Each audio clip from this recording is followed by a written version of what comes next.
India का ना जो है वो हमें थप्पड़ मार मार के मार देगा, तो जरूरत क्या पंगा लेने की, मतलब उड़ना नहीं आता तो क्यों उड़ते हैं। इस वक्त चाइना को तकलीफ ये हो रही है कि वो जो कुछ बेहतर इलाका था जहां से वो उनको रोक सकते हैं, इंडिया इसने ले लिया है। पाकिस्तान सियाचिन से अपनी जगह वापस नहीं ले सका, लेकिन अनफॉर्चुनेटली हमें शदीद नुकसान के बाद कारगिल खाली करना पड़ा। चाइना के लिए बड़ा क्रिटिकल टाइम है। क्या इसका जो फॉल आउट होगा, कि रिटेलिएशन होगी, क्या वो अफोर्ड कर पाएंगे?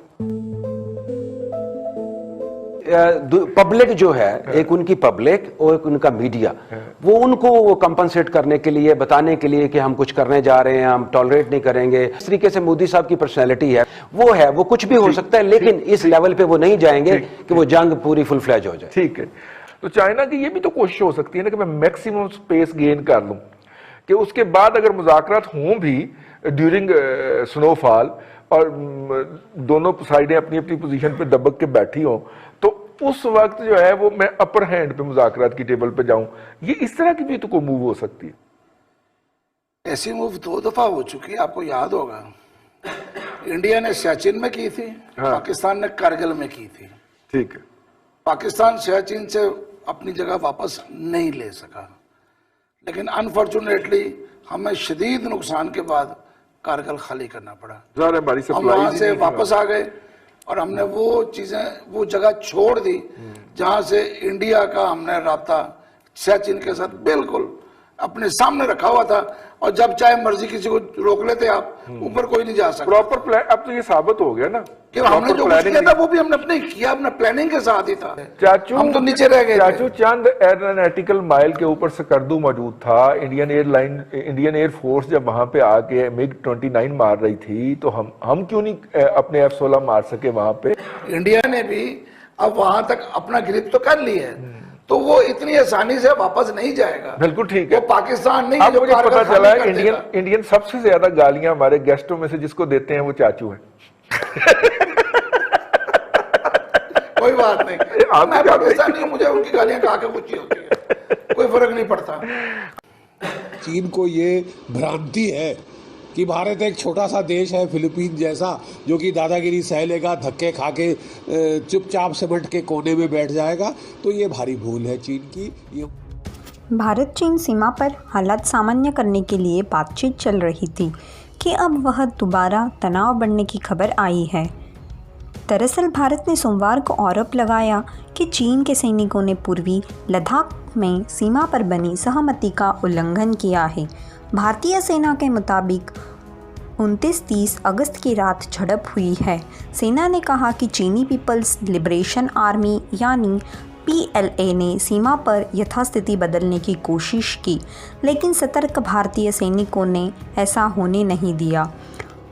PIB की ओर से जारी भारतीय सेना के बयान के अनुसार भारतीय सैनिकों ने पेंगोंग त्सो लेक में चीनी सैनिकों के उकसाऊ कदम को रोक दिया है। भारतीय सेना संवाद के जरिए शांति बहाल करने का पक्षधर है, लेकिन इसके साथ ही अपने इलाके की अखंडता की सुरक्षा के लिए भी प्रतिबद्ध है। पूरे विवाद पर ब्रिगेड कमांडर स्तर पर बैठक जारी है।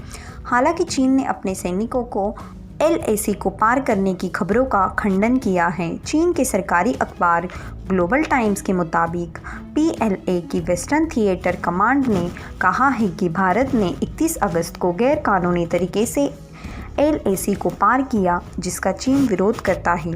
ग्लोबल टाइम्स के मुताबिक चीन के विदेश मंत्री वांग यी ने कहा है कि चीन की सेना वास्तविक नियंत्रण रेखा का सख्ती से पालन करती है और चीन की सेना ने कभी इसे पार नहीं किया है। दोनों देशों की सेना इस मुद्दे पर संपर्क में है। यही रॉयटर्स के अनुसार चीनी सेना ने कहा है कि अगर भारत चाहता है कि तनाव ना बढ़े तो वो भारत चीन सीमा से अपने सैनिकों को वापस बुलाए। अभी 2 महीने पहले 15-16 जून को लद्दाख की गलवान घाटी में LAC पर हुई इस झड़प में भारतीय सेना के एक कर्नल समेत 20 सैनिकों की मौत हुई थी। भारत का दावा है कि चीन सैनिकों का भी नुकसान हुआ है, लेकिन इसके बारे में चीन की तरफ से कोई आधिकारिक बयान नहीं आया। न चीन ने अपनी सेना को कभी भी किसी भी तरह का कोई नुकसान होने की बात मानी है। उसके बाद तनाव कम करने को लेकर दोनों देशों के बीच कई राउंड की सैन्य स्तर की बातचीत हो गई है। ऐसे में सवाल उठता है कि जब दोनों देशों के बीच सैन्य स्तर पर बातचीत चल रही है तो फिर इस तरह की आपसी संघर्ष की खबरें कैसे आ रही हैं? आखिर दोनों ही बातें एक साथ कैसे संभव है? क्या इस एक कदम से बातचीत की प्रक्रिया में बाधा नहीं आएगी? भारतीय सैन्य विश्लेषक कहते हैं कि चीन जो बोलता है और जो ज़मीन पर करता है उसमें बहुत ज़्यादा फ़र्क है। उनके मुताबिक चीन के बयानों पर नहीं जाना चाहिए बल्कि उसकी हरकतों को देखना चाहिए। हाल में भारत के विदेश मंत्री एस जयशंकर ने कहा हाल में भारत के विदेश मंत्री एस जयशंकर ने एक बार को दिए गए इंटरव्यू में कहा था कि चीन ने वास्तविक नियंत्रण रेखा यानी LAC पर भारी सेना तैनात की है जो समझ से परे है। Lieutenant general retired Sanjay Kulkarni कहते हैं कि दरअसल चीन भारत को आजमाने की कोशिश कर रहा है लेकिन भारत भी पूरी तरह से तैयार है। उनके मुताबिक चीन भारत पर दबाव डालने की कोशिश कर रहा है। भारत उसकी बात मान जाए लेकिन भारत नहीं मानेगा क्योंकि भारत कहता है चीन को अप्रैल 2020 की स्थिति में वापस लौटना होगा।